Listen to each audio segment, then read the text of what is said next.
Hello students. Last video में हमने देखा था ग्रिफिथ एक्सपेरिमेंट, जिसमें कि डीएनए ही हमारा जेनेटिक मटेरियल है। ये क्लियर नहीं कर पाए थे, ठीक है।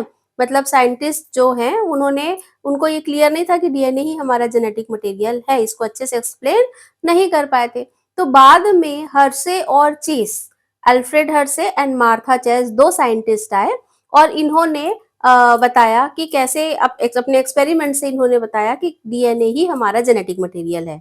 तो इन्होंने क्या चीज यूज किया और कैसे एक्सपेरिमेंट किया, इसको हम समझते हैं। आओ, शॉर्ट वीडियो में, बहुत ही एक 5 मिनट के वीडियो में मैं आपको बता दूंगी कि हर्शे और चेस एक्सपेरिमेंट जो है वो क्या है। आओ देखते हैं।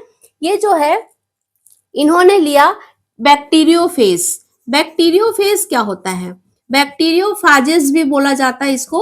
ये एक्चुअल में एक वायरस है, ठीक है। तो इसको इन्होंने टीटो बैक्टीरियोफेज कहा। ये क्या है? ये तो एक्चुअल में क्या करता है, बैक्टीरिया को खाता है, उसको मार देता है, वायरस जो है ना। अब इसमें दूसरा इन्होंने लिया, ये जो है ये है ई कोलाई, ठीक है। तो ई कोलाई पे ही ज्यादा एक्सपेरिमेंट किया जाता था पहले।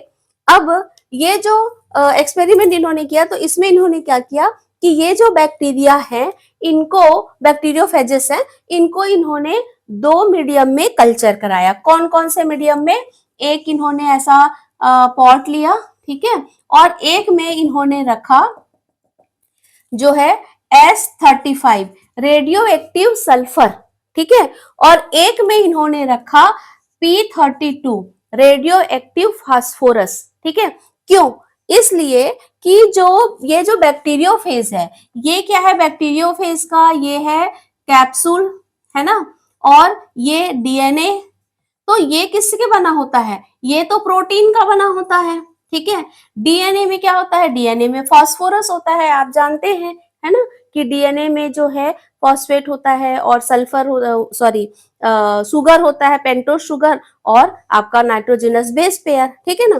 तो डीएनए में होता है फास्फोरस, और जो प्रोटीन होता है, जो इसकी पूरी बॉडी है ना, ये एक्चुअल में प्रोटीन की बनी होती है। जो इसका कैप्सिड है, कैप्सूल है, वो प्रोटीन की बनी होती है। तो इन्होंने क्या किया, प्रोटीन में होता है सल्फर, तो एक को इन्होंने सल्फर मीडियम में वो कराया, ग्रो कराया, और एक को इन्होंने फास्फोरस मीडियम में ग्रो कराया, ठीक है। अब जो सल्फर मीडियम में जिसको इन्होंने ग्रो कराया, यहाँ पर इन्होंने ये बैक्टीरियोफेजेस को यहाँ पे डाल दिया सल्फर मीडियम में, बहुत सारे, ठीक। वैसे ही यहाँ पर इन्होंने डाल दिया phosphorus, radio active phosphorus medium में। तो देखा कि फास्फोरस मीडियम में जो है, क्योंकि रेडियो एक्टिव फास्फोरस है, तो डीएनए में फास्फोरस होता है। तो ये जो बार बार जब रिप्लिकेट होता है, अपना नंबर ये बढ़ाता है, तब ये क्या होते हैं कि इसका जो डीएनए है वो क्या हो जाता है, इसका डीएनए रेडियो एक्टिव हो जाता है, ठीक है। क्योंकि फास्फोरस रेडियो एक्टिव मीडियम था ना, इसमें इन्होंने ग्रो कराया, ये हो जाता है। अब यहाँ पे जब हम देख रहे हैं कि इसमें इसका जो डीएनए है, जेनेटिक मटेरियल है, वो तो क्योंकि उसमें सल्फर नहीं होता है, उसमें फास्फोरस होता है, तो इसलिए सल्फर के रेडियो एक्टिव मीडियम में इसको ग्रो कराने से इसका जो प्रोटीन कोट है ये रेडियो एक्टिव हो जाता है, क्योंकि इसमें क्या है, इसमें है सल्फर, है ना। अब ऐसे दो अलग अलग मीडियम में, सल्फर और फास्फोरस मीडियम में कल्चर जो है, कल्चर्ड जो बैक्टीरियोफेजेस है, उन पे इन्होंने आगे क्या किया, इसको इन्होंने इन्फेक्शन, 3 प्रोसेस होता है, इन्फेक्शन, ब्लेंडिंग एंड सेंट्रीफ्यूगेशन, ठीक है। अब इन्होंने क्या किया, इसको इकोलाई में इन्होंने क्या किया, इंजेक्ट किया, ठीक है। इकोलाई के पास इन्होंने इसको इन्फेक्शन, तो यहाँ पर ये इकोलाई के सरफेस से ये चिपक जाते हैं, और पूरा का पूरा तो वायरस अंदर नहीं जाता, उसका जेनेटिक मटेरियल जाता है। तो यहाँ पर हम देख रहे हैं कि इनका जो जेनेटिक मटेरियल है वो इसके अंदर, किसके अंदर, इकोलाई के अंदर आ गया, ठीक है। अब इकोलाई के अंदर ये इसका जेनेटिक मटेरियल आया, तो यहाँ पर देखो इसका जो ये कल्चर किया हुआ था ना, तो इसका जो प्रोटीन कोट है ये बाहर ही रह गया है, ठीक है। अब दूसरा जो मीडियम जो था, इसमें इन्होंने देखा, इसको जब इकोलाई से इन्होंने इन्फेक्ट कराया, तो क्या हुआ, इसका डीएनए अंदर आया, इसका भी प्रोटीन कोड बाहर रह गया। अब इसका डीएनए कैसा था, रेडियो एक्टिव था ना, क्योंकि इसको फास्फोरस मीडियम में कल्चर कराया, इसको सल्फर मीडियम में कल्चर कराया वाला था। तो अब इसमें क्या होता है, सेकंड जो है ब्लेंडिंग। ब्लेंडिंग क्या होता है, इसको मिक्स करते हैं तेजी से, तो इससे क्या होता है कि इसका जो प्रोटीन कोट है ये अलग हो जाते हैं और इसके अंदर जो पूरा डीएनए है वो इकोलाई के अंदर आ गया। अब इकोलाई के अंदर आने के बाद ये क्या होता है, इनको सेंट्रीफ्यूगेशन कराते हैं, घुमाते हैं जोर से, जिससे कि ये क्या हो जाते हैं, टोटली ये सेपरेट हो जाते हैं जो प्रोटीन कोट है, और अंदर में इनका डीएनए जो है ये भी सेपरेट हो जाता है। अब इसके बाद इसको जब टेस्ट किया जाता है तो पता चलता है कि इसका जो डीएनए है ये no radio active detected in cell. इस सेल में कोई रेडियो एक्टिव जो है डिटेक्ट हुआ ही नहीं। क्यों? क्योंकि सल्फर मीडियम में था ना, तो डीएनए जो है वो तो रेडियो एक्टिव नहीं हुआ। सल्फर मीडियम में उसका जो प्रोटीन था वो रेडियो एक्टिव था। तो ये जो है protein coat radio active detected in supernatant, ये सुपर नेटेंट कहलाता है।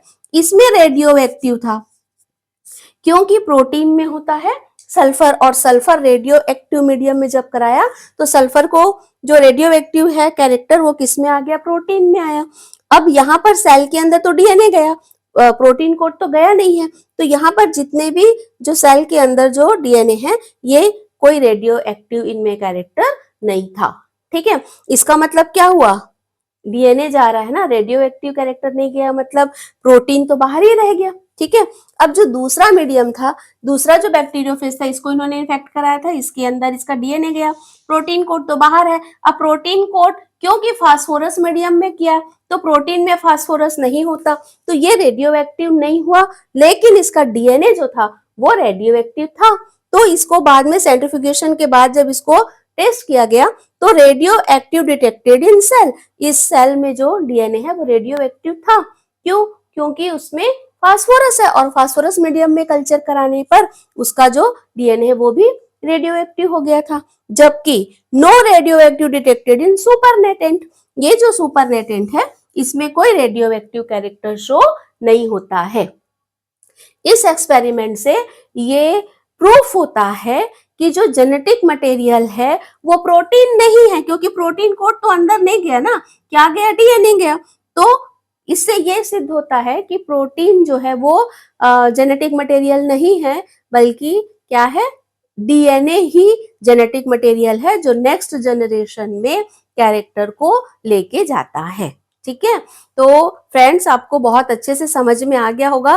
देखिए ये जो मॉलिक्यूलर बेसिस ऑफ इनहेरिटेंस जो टॉपिक है बच्चों, इसमें हर एक जो एक एक टॉपिक दिया हुआ है, जैसे कि आप पढ़ेंगे ये मेसल्सन एंड स्टॉल थ्योरी पढ़ेंगे, ग्रिफिथ पढ़ेंगे, एवेरी मैक्लियोड पढ़ेंगे, जेनेटिक कोड है ना, इसमें फिर आपका ट्रांसक्रिप्शन, ट्रांसडक्शन, ट्रांसलेशन और लैक ओपेरॉन, ये हर एक जो टॉपिक है, छोटे छोटे जो टॉपिक है, इस पे क्वेश्चन बनते हैं, 5 मार्क्स के भी बनते हैं, 3 मार्क्स के भी बनते हैं, है ना। तो हमको सबको बहुत अच्छे से ध्यान रखना है, और ये बहुत इंपॉर्टेंट चैप्टर है आपका मॉलिक्यूलर बेसिस ऑफ इनहेरिटेंस, इसका जो वेटेज है वो बहुत ज्यादा है ना। तो आशा करती हूँ आपको मेरा वीडियो समझ में आया होगा। आप मेरे वीडियो को लाइक और शेयर जरूर करिए, और मुझे कमेंट्स भी करिए, ताकि मैं आपके लिए और ऐसे ही अच्छे अच्छे वीडियो बना सकूं। Thank you.